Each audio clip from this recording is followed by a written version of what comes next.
Before we start, here's a fact most people don't know. Some of the oldest jewelry ever discovered in human history comes from Africa, over 75,000 years old, long before Europe had gold crowns. Africans were already shaping shells, metals, and stones into symbols of power, protection, and identity. And yet, today, when people think of luxury jewelry, Africa is rarely centered in that conversation. Its designs are borrowed, its materials are exported, its aesthetics are renamed, and often the creators themselves are erased from the value chain. So the real question becomes, how did the birthplace of jewelry become invisible in the global jewelry industry?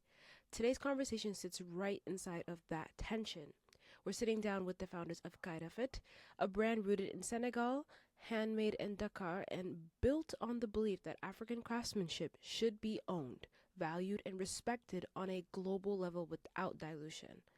And this isn't just a story about accessories.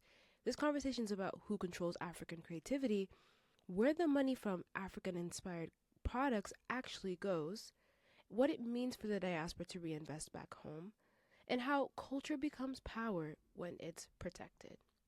So, if you care about African history, modern identity, and building real economic connection to the continent, this episode is for you.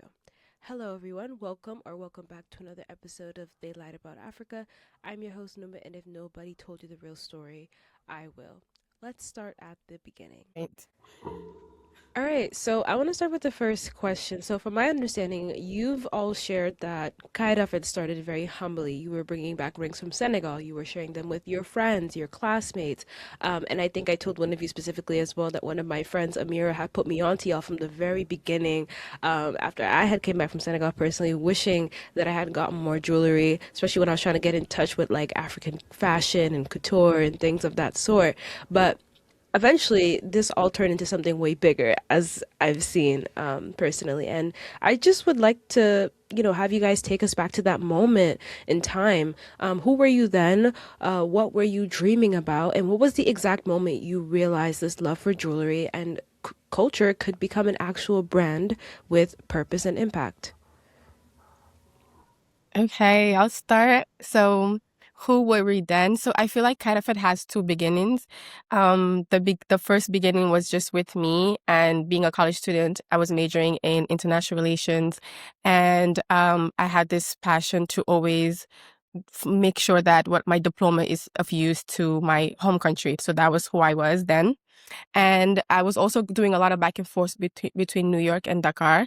And as someone that, is a Senegalese woman, true and true, I take my fashion sense very seriously. So every time I went back, I found myself wanting to bring back clothes, jewelry, anything that would make me, feel closer to where I was from, and also at the same time be connected to the trends in Dakar, because Dakar is a very it's a city that's a city of trends. The trends are always changing. There's always new things. There's always this. It's just very vibrant. And as someone being here in New York, I felt like the American diaspora was kind of disconnected with those trends, or some of those trends will get here like a little bit later on. So while I was doing that, I decided one time that why not bring jewelry with me that I love, that I buy from Senegal and sell it here in New York. So that was kind of like the problem or the issue that I saw, and I wanted to, just bring it here. And combining that with my cultural identity, it was kind of easy to bring the two for the second beginning of Kairafet. Right. But I want to say that when I was selling the rings, kind of people are the reason why it kept going, because it was, to Hmm. me, it was just a one-time thing or two-time thing. Um, so yeah, that's the very first beginning of Kairafet. I love that. So beautiful. Yes. As Fatima said, Kayrafet's beginnings definitely do begin with her selling the rings in front of the masjid with friends, community, even aunties. Like aunties are really good at spotting quality jewelry, and that's one thing that they really love Hmm. rings They as don't play well. about their They were jewelry. like, "Oh, I want more. Like you're getting me some Senegal, like more and more and more." Yeah. And Fatima shared a box of rings with me to take to college. I was also a college student at the time. And at NYU, every year they have the Black Muslim Symposium, which brings in Black Muslim lecturers from all over the country. And Right. that was an opportunity. I was like, I'm about to make some money, like sell these rings. And we had so many young Muslim African women who wanted to learn more about the rings, buy the rings, um, get some knowledge here, come back to the table and get rings. Like, mind you, it wasn't even a vending event. It was just a Mm-hmm. chance for us to like, look at these girls from Senegal. Right, right. So this was just us, I think, being a part of a community, Fatima bringing these rings back and just really having a chance to, like she said, complete, connect that connection between back home and here in New York. Mm-hmm. Um, and that was before Kayrafet was even like an idea. That was just Yeah. thought, you Yep. know? Yeah. Yeah. Yeah. Yeah. Yeah. Yeah, no, the jewelry really be just vibes. Like, I feel like it's such a big part of our culture. When our moms are going to events or when people are getting married, like, or sometimes they just be buying it for themselves. These like big chunks of just jewelry and like it's so vibrant and it's beautiful, and I think like that's something I always remembered about the woman who I grew up around since I was a young child. And it's so cool that a lot of the women were also in the community were able to connect to that. And it all starts with the community, and it all starts with those moments and those memories. If there's one thing that connects everyone and you're finding a way to like bring that all together, it's jewelry and women. Yeah, no, jewelry and Senegalese women actually like you got everything you need. You know, that's your market. And no, I find that wonderful. Um, Now, before Kayrafet was like registered as like a business, before the collections and the website, it first existed, right, as like a dream in your mind, I'm assuming. So, what was your original vision back then? I know you touched upon basically like just it starting in the community, but how has that dream essentially evolved into what Kayrafet is today? And looking into the future, maybe 5 or 10 years from now, what do you truly want for Kayrafet to become beyond jewelry? I think with Catafit, the vision grew over time. It Mm-hmm. wasn't something that it wasn't something that was imagined. Like what it was now, what it is Yeah, now actually was not something that was actually imagined, to be very honest. most definitely. It just grew over time. Mhm. When me and Lagani came together and we decided, okay, we're gonna make this a thing. We're gonna name it Catafit. Is gonna be something with us too. We were just trying to figure each other out. As having a business, working Mhm. together on this, and we were just going off feelings and vibes, and Period. that was literally what it was. So yeah. Yeah. Yeah. And yeah, there was a time Fatima would spend time in Senegal and then she'd come to New York, and there was times that I would be in Senegal and she'd be in New York. So Yeah. I think we just thought of a way to like bring that together and make it something a little bit bigger. Mhm. Right. And a lot of communication happened over like overseas where I'm like, okay, Mhm. what jewelry are we gonna bring? And then how are we gonna make this a thing? And one day we sat in the park and we took pictures of the jewelry and we were like, okay, we're Yeah. gonna make an Instagram page and boom, just keep going and see where Yeah. it takes us. Literally the So name we I think, came up yeah. with it, sorry. The name we came up with it, like we were on texting to each other. Like recently I saw this text messages. We were like, shit, Lagani is like, I wanted minimalist. Maybe we should think about this. We were just coming up with different words. Literally Mhm. via Yeah. iMessage. That's how kind of the name came to be. And people ask me that question, like, how did you guys came with the name? I'm like, Mhm. I don't actually it just came to be. Yeah. Yeah. Yeah. I So think is Kai Rafit like Kai like to come, or is Yeah. yeah. it okay? And then Rafit like to be beautiful. Yeah. Okay. So what does it mean like for that to go together? Kai Rafit like come be beautiful. Is that basically what it means? Yeah, it's an Literally invitation. Literally. Period. on our on our business Yeah. certificate, they asked us to translate what Kayrafet means in English because it's not an English name. So like legally on the certificate it says "come get pretty" just because like you legally needed that, and I think it's really funny. Yeah. That's the one thing I love about Wolof, and I always find fascinating to this day. Like this, the direct translation of words just do not exist, or if anything, it doesn't sound like anything at all. But like when you put the two and two together, that's very smart. I like it. I love it. Now one thing that personally stands out to me about Kairafit is that like your pieces are handmade and in Dakar by local blacksmiths and artisans. And I always appreciate that because I feel like a lot of the times our resources get extracted. Sometimes they get made by the artisans on the ground, but then like they barely get paid, or sometimes like they just get extracted and brought over here, and all the magic happens over here, and things of that sort.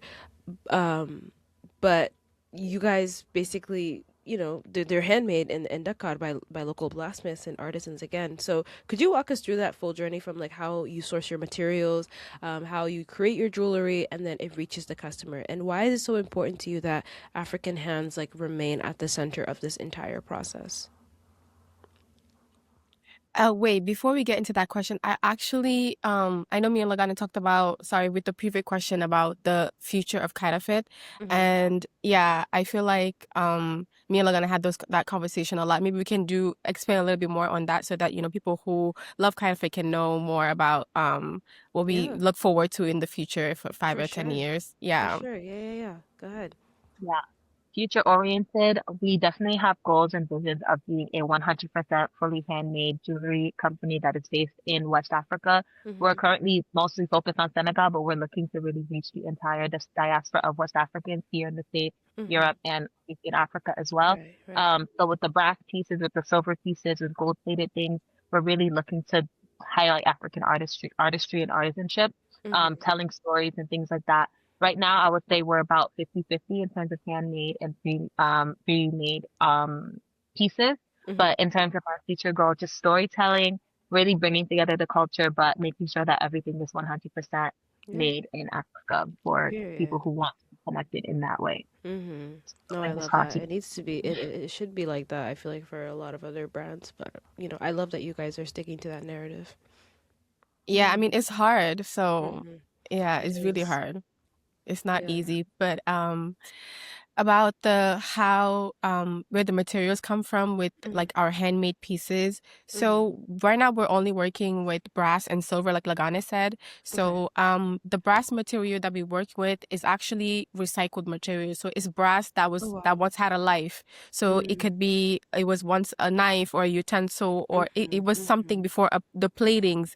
Wow. And when the artisans get it, they get it from all over the place. In Africa or elsewhere, and then they melt the brass and then they Mm-hmm. repurpose it into the jewelry that we have Okay. today. So that's how most of the brass is. And the head artisan that we work with brass is Mm-hmm. actually an extended family member. So when we have a design in mind, we tell him, hey, we have this design in mind, please make a Mm-hmm. sample for us. And he kind of gives us the sample, and then we can tweak it based Right. on, okay, we see the sample, maybe make this a little tighter, maybe this design is not right. And from then on, if we like it, then he can mass produce it, and then it gets delivered here, and then we sell it, and then we do the marketing and all of that. So that's how it is with brass. With silver, is pretty straightforward.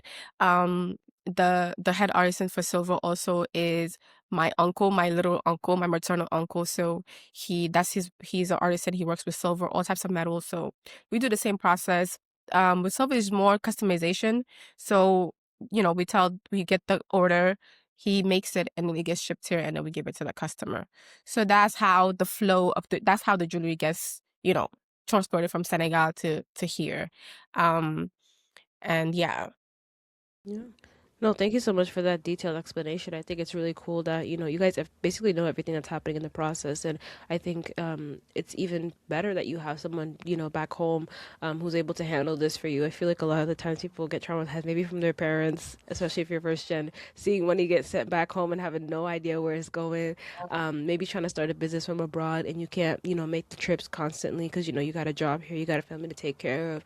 But if you have somebody that you really trust and, is able to make the whole process transparent for you, I think it like puts you at ease, and it also like gets rid of that like stereotype or narrative that like Africans are primitive or they're not like very like organized and they're very corrupt or whatever the case may be. But I'm really glad that you're able to stick to your roots and just like let those like whatever those naysayers are saying about like what it is to invest back home or what people are going to do with your bread or whatever, just ignoring that and just putting your heart and soul into this business and just letting it run its course and then taking care of the rest from when it gets to you. But yeah, I love that.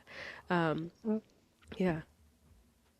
But Kind of, yes, sorry, I never know when to jump in. go ahead, go Um, ahead. quickly say, yeah, from the beginning, like we talked about, community and just togetherness is really at the heart of the brand. Yeah. So not only are the artisans like people who are literally part of Fasuma's family, it's also just they are also artisans that are available for other people to come and explore the market and things Mm-hmm. like that. It's not like a super, like niche, like anyone who's willing to invest in back home, they don't Period. necessarily, I wouldn't say you necessarily need to have, these like super niche ties and things like that, because this is Mm-hmm. professional. These are people who do this for a living and things like Right. that. And working with them is truly investing in their artistry as well. The conversations, like getting things exactly the way we want it, it's a whole Mm-hmm. process in and of itself. And I think that that speaks to their professionalism as well. Yeah. So yeah, just wanted to quickly add. Yeah. No, that's beautiful. I Yeah. love it. And also, Mm. yeah, like I feel like the fact that me and Lagani also went a lot back and forth because it wasn't just me. Lagani was also going back and forth in Mm-hmm. Senegal. I mean, she is right now. So I feel like we were able to build, yeah, literally here right now, we were able to build those relationships, like even regardless of the fact that these are people that's family that I've known, that are my uncles. So Mm-hmm. like that's really important because you can have family, but you trust also is something that's built as well. Mm-hmm. So same with Mm-hmm. our same with other non-handmade products that we have. We also make sure that there's a relationship that's established and a trust, so Mm-hmm. that Mm-hmm. even when we're not on the ground, it can still, work smoothly and efficiently. Yeah. Exactly. No, that's beautiful. I love how community's at the center of it. And yeah, and you do have to build those relationships with the people on the ground. You can't just kind of expect them to do what it is that you want, because they have their own ways of doing things, and going in with some sort of like Western mindset, thinking that like how you want to run it, how you want to do it, and all of these things, like it may not apply to them the same way. Their culture is different, their work life is different, and things of that sort. So I'm glad that you took the time to like get to know the artisans and work alongside them, and then also the fact that you both of you are bouncing back and forth. I'm realizing now it's really good that you guys, it's two of you, so like that trip can be made by either one of you, especially that transatlantic flight is not cheap. So just both of you being able to do that and balance it out, it must be really nice to have each other while doing something that can be difficult at times. But yeah, my next question is, I feel like when people want to, in the diaspora, reinvest back home, whether that's emotionally, spiritually, through art, or maybe like they want to reinvest in the United States by building something that is mirroring a part of where they're from, or they actually want to physically go on the ground and do something or work with people on the ground like you guys are doing. There's always this big fear, like, where does the money actually go? Like I was kind of telling you. And I saw that on your website that a portion of your proceeds goes to donation or charity. But when someone purchases a piece, could you walk us through where that money really goes, into whose hands, whose families, whose communities, and what kind of real economic impact have you seen on the ground in Senegal because of your brand? This is a great question to ask because we all want to make sure we're being intentional with our money. That's super important for sure. So we can give an example. Like if someone were to order like a lump bracelet, for example, the silver nameplate. So Mm-hmm. the money that I know a lot of brands, this like philosophy where like once you buy one bracelet, it pays for this thing or this supports this person's life. But we want to Right. really emphasize the fact that like when they're buying something from us, it is Mm-hmm. not necessarily directly paying that artisan. Kayrafet is Mm-hmm. already taking that responsibility for itself. As soon as we make an order, as soon as we ask for a batch, our artisans are getting paid immediately. They set their prices, we Perfect. pay their prices, right? Mm-hmm. There's no delaying anything. There's no, oh, we didn't really make a lot of sales this month, so you're not getting paid. It's very much you did the work, so we're going to pay you immediately. Whether or not Yeah. we sell a lot that month does not affect their income, right? Mm-hmm. Mm-hmm. Um, but because we are telling you and we do believe in the fact that like investing back home is super important.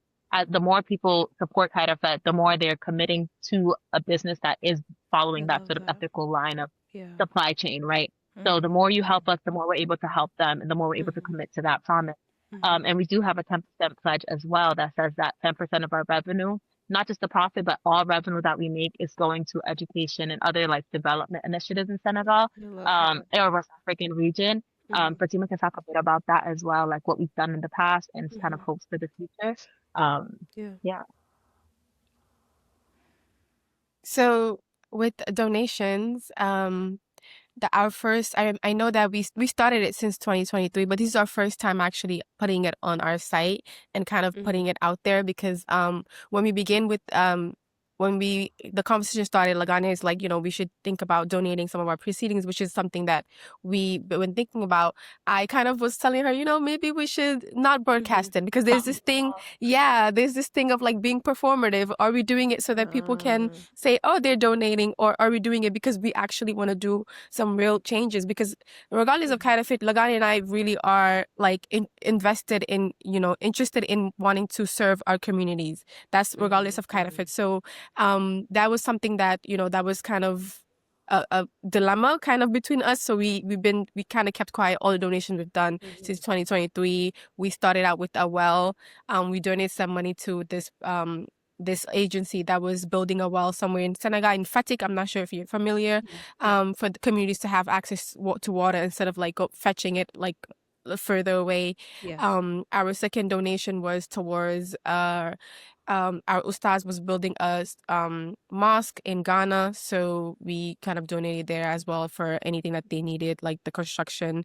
That's Our beautiful. third donation was split into two, where there was we gave out some money to this association run by young people in Senegal, and they were doing a clothing drive, collecting money to buy furnitures for kids in Dakar, in the Dakar area that need furniture, clothes, all of Mm-hmm. that. Mm-hmm. And then the other half was split into carpets for a masjid in one of our, well, actually Lagana's mom's village in Senegal, where they needed a carpet at the masjid. Mm-hmm. So this is our first time putting it out there. But then I guess when we had the conversation about donation, we just realized customers need to know where the money is actually going. For sure. And Yeah. we already know our intention. And so yeah, we're just gonna put it out there so they know not only are they participating in the economy, but they're also, they're doing charity as well, like with the money Mm-hmm. that they spent with us. Mm-hmm. So Yeah. yeah.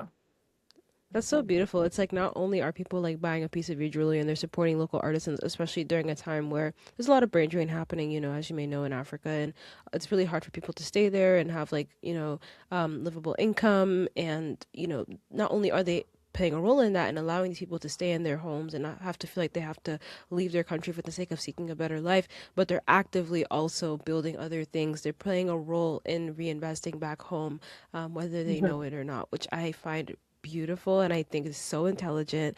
That's amazing, and I love that. I really do, and I cannot wait to see all of the amazing things that come out of this.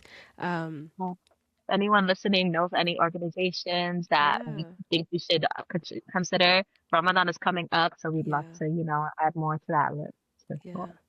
Oh, for sure, for sure. Um, Now I want to go into like a little bit more of the entrepreneurship side of things. So I know social media usually shows only like the highlight reels. I mean, people are becoming a lot more real. I feel like with Gen Z, people are like being a lot more open and they're kind of sharing their experiences. And if you have concerns about a certain thing in terms of entrepreneurship, like you can go on YouTube, you can search it up, and they'll give you answers for the most part. But I know sometimes like within our pages we try to show people like what we're up to and the shoots that we have and the launches and the success, but I know that behind every beautiful brand is a story of struggle or fear or sacrifice, right? So what are some of the challenges that you guys have faced while building Kayrafet, especially with maybe cross-border production and logistics, maybe balancing family and friends and building a business, because entrepreneurship is not easy, right? Or maybe like your education, and was there a moment where you ever felt like you had to give up? But in that moment as well, what kept you moving forward when things just felt uncertain? So this is one part, you know. We reflected on this, and I was just like, now more things are coming. Like, I don't even know. Yeah, just There's get it like out, so much. girl. You know. This year we've done a lot of like going out of our comfort zone, I would say, like Mm-hmm. collaborating with other like businesses. We've done a lot of that. Last minute events, we've done a lot to like vending in person. Yeah, And I feel like one of the hardest things I think is like figuring out communication and just yeah, like how to organize launches and things like that in an effective way, especially when working with other people. And like just trying to figure out the logistics of things because it can be hard when like not mm-hmm. hard. It can be seemingly easy when you're just with like a bunch of like African businesses who all want to like succeed and thrive and like be a For big old sure, yeah. familia. But I think a lot of things can get like blurred over time and like wanting things to be executed perfectly, but Mm-hmm. working alongside a lot of people can be very difficult. Um, or like just getting the vision can be hard to execute sometimes. But it Yeah, always eats at the end, which is great. But at the yeah. same time, it's just like the behind the scenes that Yeah. sometimes like so stressful. Mm-hmm. Um, that's what comes to mind. Yeah. Especially because Yeah. Lagani and I are the type, like we were very different, but there's this one thing we have in common, which is we think we can do everything ourselves. Like Yeah. we rely on ourselves a lot for everything. Like, oh, the shoot, we're gonna be the models. We're gonna think about what to do. We're gonna be the creative director. We're gonna do this. We're gonna we've done everything ourselves, and Mhm. now we're trying to be in our era where we're like, oh, maybe we can delegate some things. Maybe we can find models for certain things. Maybe Mm-hmm. we should start working with other brands and other Yeah. artists. But with that, is obviously not easy, especially because Yeah. like it's definitely out of our comfort zone. It Yeah. is. Mhm. But Yeah. it's part of building community, and we know that, it's part of being a business owner, collabing, and having partnerships. But I think it's when, like I said, the communication part is what can be tricky sometimes. Mm-hmm. So yeah. I Yeah. think one would think that like with a business like ours that functions like half in New York, half in Dakar, like the communication struggles would mostly be between like our artisans across the seas. But sometimes it's really right at home. Like sometimes Mm-hmm. even between me and Fatima, like I have one vision, but then like the way I communicated it doesn't get translated the way I thought it Right. would, or like the vision she had. And then we're like Yeah. months into the project, we're like, oh, that's what you meant. Yeah. So it's just like really kind of figure things out. Yeah, we're really stepping into a new era of like who are we as a Yeah. brand? Yeah. What kind of contracts do we need? Do we need to hire this? Do we need to hire like really trying to outsource things and knowing that we can't do it ourselves all the time. Mm-hmm. But it really comes down to the communication, I think. Um, Yeah.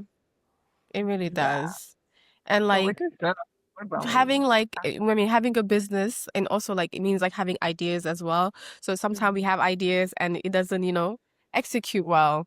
I Yeah. mean, like behind the scenes, like I wanted to do this, Mm-hmm. like we wanted to create this new piece of Mm-hmm. inspired by, because we're Soninke.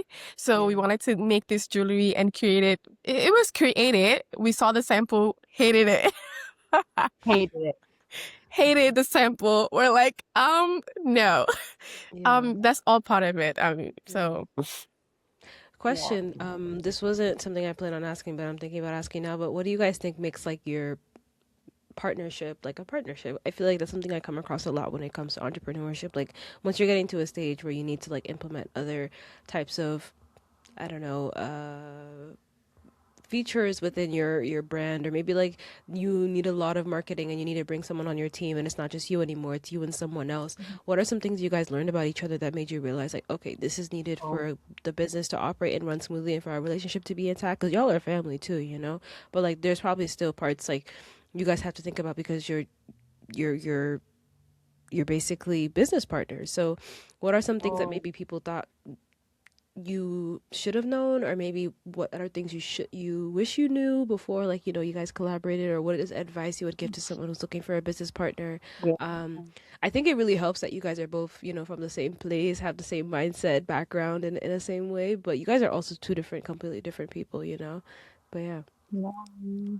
It's a really good question. Cause like we always grew up just like friends, family friends, like just girls doing girl stuff. And then all of a sudden you're in the business. And I don't know about if you guys ever heard this, but I feel like Africans always say like, be careful doing business with friends. Like money is where Mm, problems start, that kind of thing. mm-hmm. Alhamdulillah, we've never really had any issues in terms of like, you know, Right. that.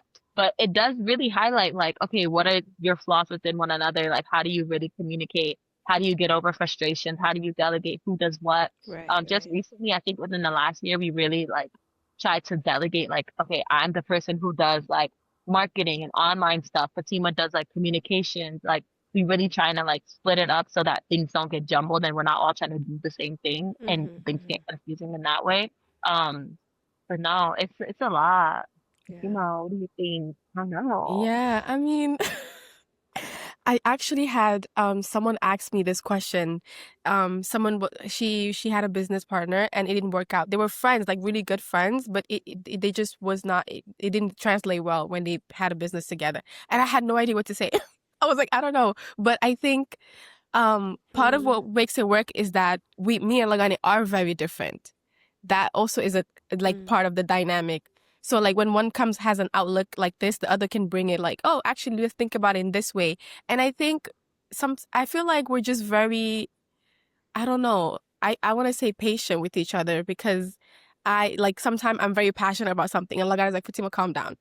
Like maybe we can think about it this way. I know I'm like that. I'm very like, I'm very fiery and Lagani is like, Fatima, calm down. And at the time I'm like, Lagani, no. We have to like, and that helps Lagani maybe in thinking about something, that fire helps her. So I don't know. I feel like Mm-hmm. it, like having good intent, like thinking of like having good Mm-hmm. intent, also thinking of good to whoever you're working with helps. Like Lagana will never Mm-hmm. think I'm gonna do something to, like hurt the business or this, even though it's a bad idea, she will find a way to communicate with me. Like I don't, and if it's vice versa. So I think, Yeah. yeah, also it took a lot of like figure out our communication style and like Mm-hmm. honestly it's a relationship. like it's really Period. a Yeah. relationship that we're Yeah. building every single day.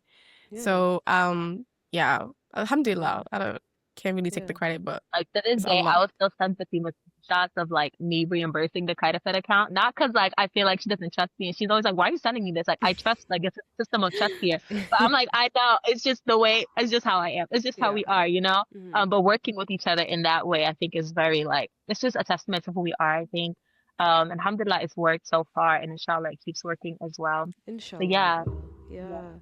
No, that's beautiful. I was curious because I was like, I feel like a lot of the times people kind of just think that they can find someone and start something together with. But like you said, it's a relationship that you have to constantly work on every single day, like any relationship that you have in your life, especially when it comes to business and money and like a lot of other things, maybe visions and ideas.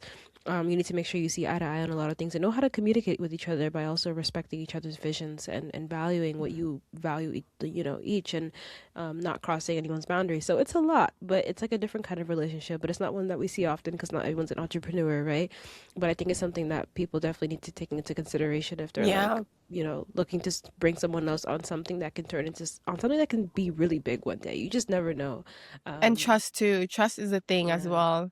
Yeah. And Hmm. I never told Lagana this, but I'm going to say it regardless because yeah, actually when like Kayapi became a thing with me and Lagani and people with good intention was like, "Oh, like why you decided to split this?" Hmm. And I'm like to me it makes sense because I'm like if Kayrafet came together with just me and Lagani, like I remember when we had like the box of rings, Lagani took one box of ring and was selling it on her end, and that's when we realized we make a good team because I was doing Hmm. on my side of the campus. I went to City College, went to NYU, and I knew that if this should be a sustainable thing, I can't do it by myself. Like, there's no way I can do it myself. Even the conversation I had with Lagana, like, we were just talking as cousins, friends about like, oh my God, let's make this into a thing. I'm like, I have to know myself and know that this is not something I can do. Hmm. With just by myself, I have to share with someone else. And like Kayrafet is not what it is without Lagani at all. Like even though Right. with his first beginning. So I'm so glad that I like that was a decision that, I kind of pushed forward because Lagani just was doing it out of the kindness of her heart and everything. So I Mm-hmm. trusted myself, but I also trusted her. And I know coming together we're gonna bring something like I could have never in a million thousand years do it by myself. And people Mm-hmm. have told me that before. And they had good intention, nothing against Lagani, but they were like, why would you wanna like it's kind of a little bit greedy, like capitalism. Like why you want to have a business by yourself, run it, but us being two people is literally our strength. Literally, is what makes us yeah, was making this brand work. Last year it was me in Senegal for a year, almost a year. So I feel like I think as people we should, and being in a capitalist world and like everybody's having a small businesses, it, it's okay sometimes to just is that like you don't have to do everything by yourself in the name of what, because you can have more like earn the money and not have to divide it by two. So I don't know. Mm-hmm. mhm, I never told this to Lagana, but I do want to share that. And yeah, I think about that often. Like I'm so glad. Like I'm so Yeah. glad it's us too. Yeah. No, I definitely think the West is very individualistic and they kind of just push for you to feel like you got to do everything by yourself and for yourself and just you. But then back home, I feel like we also have that collective mindset where we're like always working together as a community, and putting mhm, everyone together and making sure everyone's eating, everyone is, sleeping, everyone has basically got everything they need, and I love that you also like in a way you're kind of keeping that same vision within your brand and I know I know you guys are so happy to have each other, and that was so sweet. You better go hug her when you come back from Senegal. I will. I We will. actually don't hug. We don't. We really don't. We're not huggers. I don't know the last time I'm No way. It's just hi. It's just, It's just bye. I, what are we doing next launch? Like just straight into business. We barely She I said, "Girl, see it. don't even worry. I don't even touch her." Okay. Oh, We I'm don't. weak. No, that's so funny. uh, Um, But yeah, I kind of want to get back into like the artisans a little bit. So we all know that like for thousands of years across Africa, jewelry was never just decoration. You know, it's how we communicated with each other. It's about status. We probably seen our parents always like wanting to wear the biggest, the brightest like jewelry, going to these events and things of that sort. And it's also about protection and it's also about spirituality. I know like growing up, a lot of us grow up with like that silver bracelet on our wrist and for protection and things of that sort, right? But long before colonization, Africans were already shaping metals and stones into symbols of identity and power. And unfortunately, like half of those things exist in European museums now. But that's besides the point.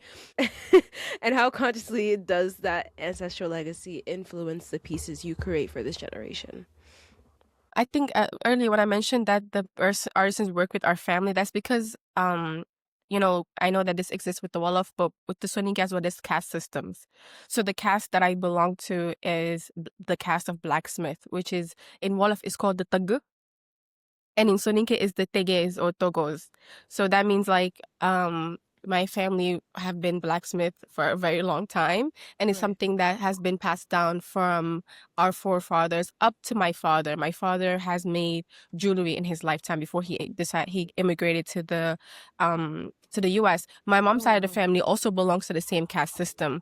Mm-hmm. I have Uncle Cities. One of the uncles we work with the silver. He makes jewelry. He makes Mm-hmm. jewelry. He makes like he just works with metals and makes it. And I Mm-hmm. know in the past, knowing from growing up in Senegal, growing up with my grandmother, she has always told us about the caste system that we belong to. I mean, it's a Right. reality in a lot of African countries, a lot of African um groups. Mm-hmm. Mm-hmm. That before we made jewelry, we used to make weapons, we used to make like utensils and all of that, and that's part of being a thug, that's part of being a tege. Mm-hmm. And for our family, we made jewelry, and it's a thing that they really was ingrained in us. Even when we're younger, we had days where my uncle would come and bring a bunch of silver because we had gold, but they didn't want us to wear gold in Senegal because they can steal it. So he would make us, all of us, me and my cousins, all of us small, like silver hoops, and it was a whole moment. It was a whole thing in my house. We all wore silver all the time, pure Yeah. silver. Gold, they tried it, but it would get stolen, or we would get Mm-hmm. bracelets made mixed with gold and silver. So jewelry has been, for me, as being part of Kayrafet, is in my DNA, literally. Yeah. Um, I have many, many, many uncles who still, whether in Mauritania, Senegal, or Mali, still works with metals. So it's Mm-hmm. something that um yeah, it's I understand the power of working with metals. I understand the power of working with jewelry and weapons and all of that. The Mm-hmm. history of being a thug. So I think that worked perfectly with how kind of it came to be with jewelry. Yeah. So yeah, that's my personal understanding Mm-hmm.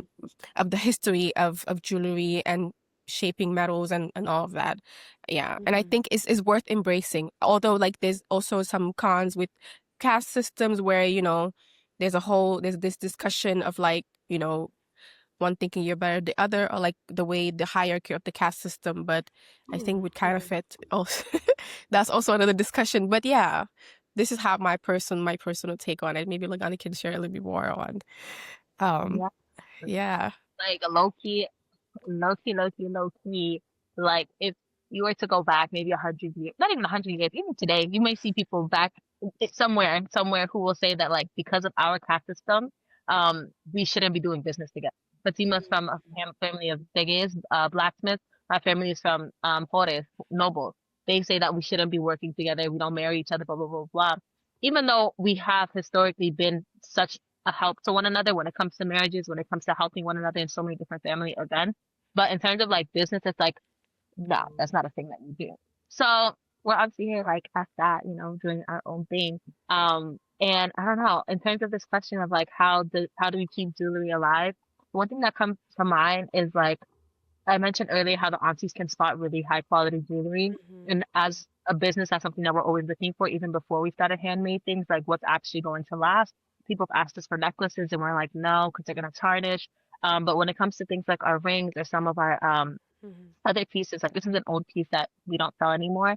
But like if you were to show this like the African auntie, they're able to differentiate like different qualities of gold, of different jewelry pieces. They have their names for it. They know like this is garanti, this is plaque, this is this, Yeah. even if it's not real gold. Because times are hard. Not everyone can be out here buying like 21 Right. karat gold, even though it's so intrinsic to our cultures, right? Mm-hmm. But being able to still look nice, feel nice, and wear things that still have quality and are gonna last a while for you Mm-hmm. is still very important to us to this day, right? Mm-hmm. And I think that that's something we're still trying to like emphasize with Kayrafet. Because we're affordable too. Like look cute on a budget, you know? Period. Yeah. No, I love that. I remember after I had met you guys at the EBGM Fest, and I had gotten some of your rings. I remember I was wearing them like every single day, and like it was like people would just be like, "Oh my God, where'd you get that from?" People would ask me like, "Is that real? Is that good?" They don't even know themselves, but like it's so vibrant, so beautiful. Like no matter like how expensive it is, if it's gold or not, it's just so beautiful and rich in culture that like it's gonna catch somebody's eye. And it's and I love that. And I love that you guys also have like personal connections when it comes to that. Fatima, you were talking about especially the caste system and like tribalism and things of that sort. I feel like that still exists.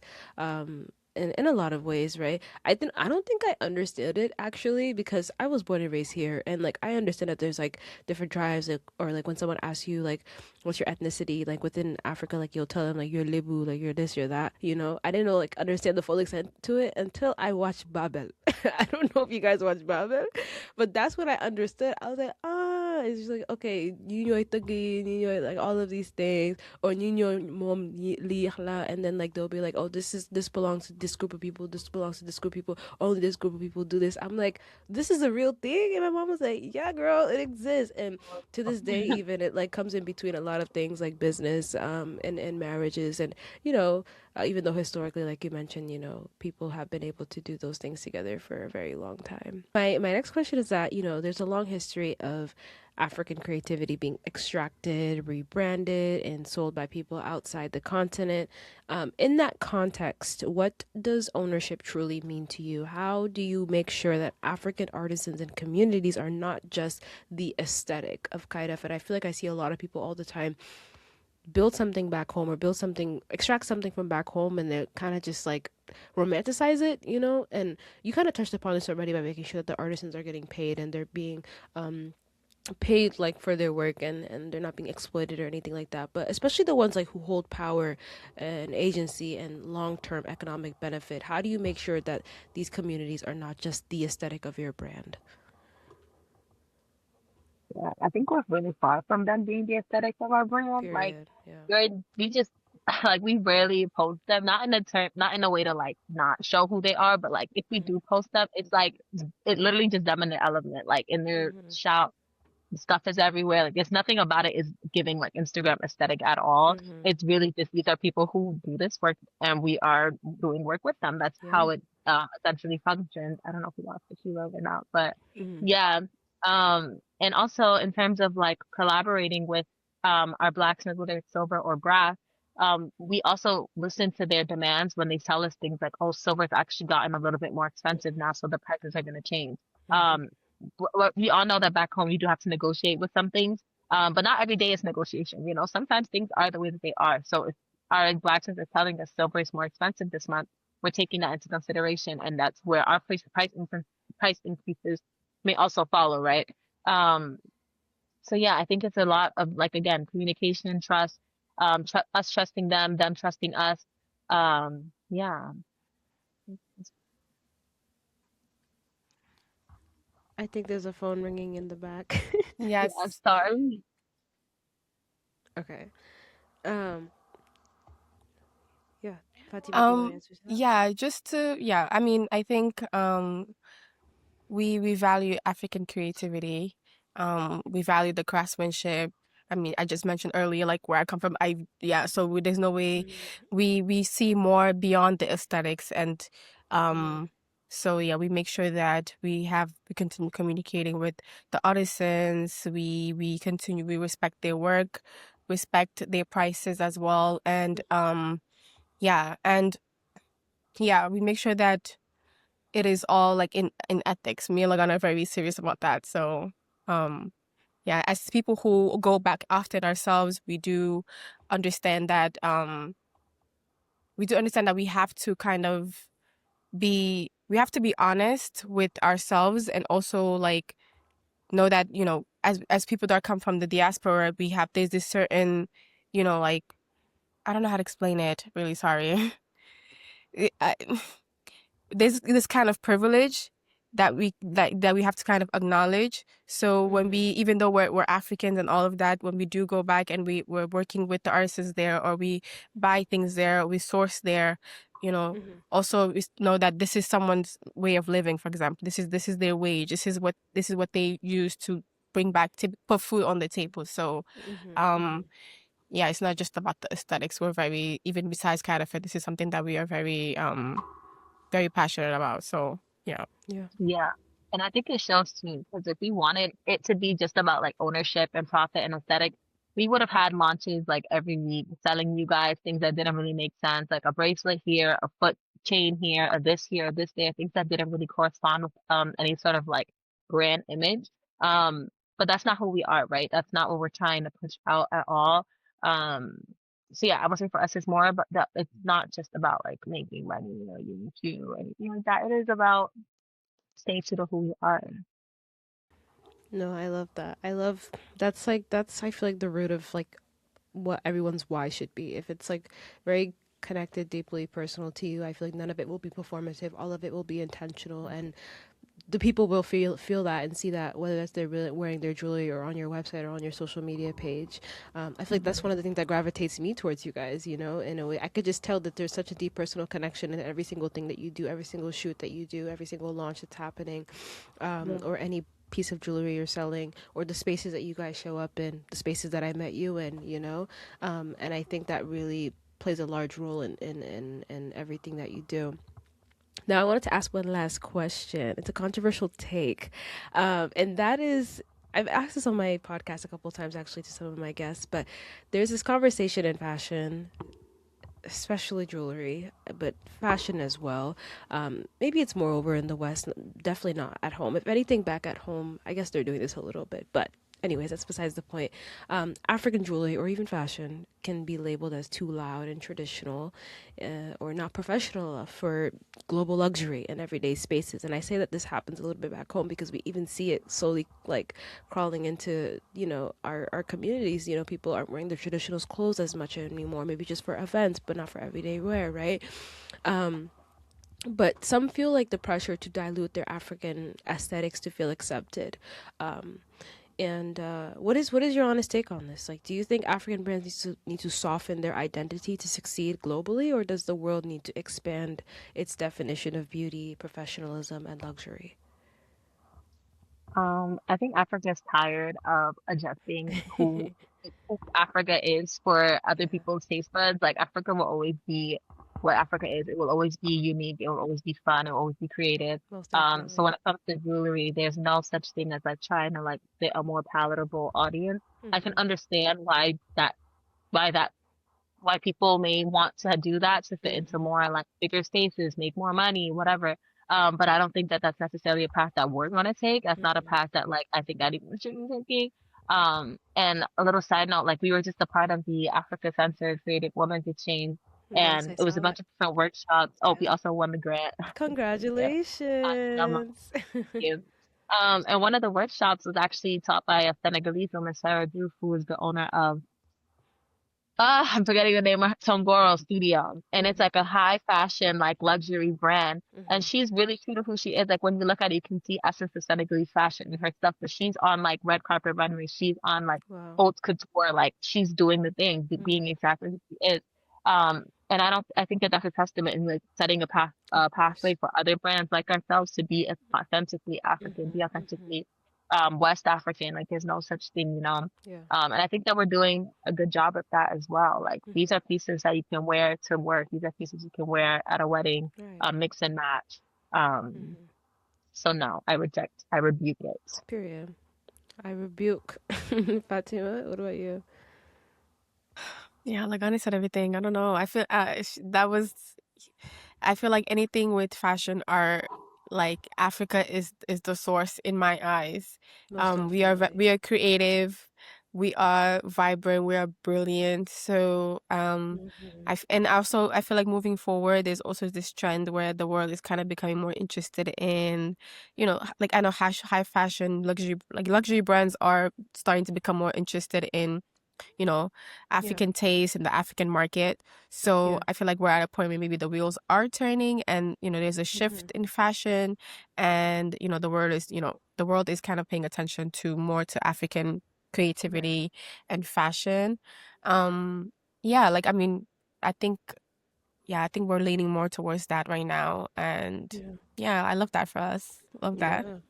I think it's the best way to lean, honestly. I feel like right now all eyes are on Africa, especially considering how, the youth population is booming. People are kind of starting to realize its potential after, like, I don't know how many years post uh, independence, which is crazy to me.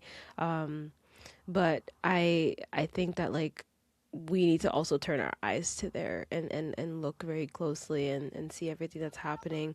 But most definitely, I can start to see like the fashion, there's a lot of luxury brands from West Africa specifically that are getting up there. Dakar Fashion Week just had a phenomenal show, and I see it all over social media. And I definitely agree with you guys. I definitely think that, like, you shouldn't have to dilute your aesthetics to be accepted. You shouldn't have to, you know, um, soften your identity. If anything, that's very counterproductive to yourself. But yeah, no, thank you. I really appreciate that honest take. Um, but yeah, that is all I have for you both today. Thank you so much for joining me on an episode of Daylight About Africa. I genuinely appreciate you for taking the time out of y'all busy schedule. I know one of you's in Senegal, one of you's in New York, and like we're on different time zones right now. And the fact that you guys were all able to, come together and have this thoughtful discussion for me to get to know more about your brand and the beautiful work that you're doing and the many girls you're inspiring and making feel beautiful every day when they put on your jewelry. I really wanted to know about what it was, what started this and how it's going, and advice you may have also for other people. I guess we can end off of that. Like, what is some advice that you have for people who are trying to start a business, and just things of that sort. But I thank you again for coming on the podcast. I really appreciate it. All right. Thank you. Yeah. Yeah. Do you have advice for females? Anyone trying to start a Um, business? yeah, no, I don't have any advice.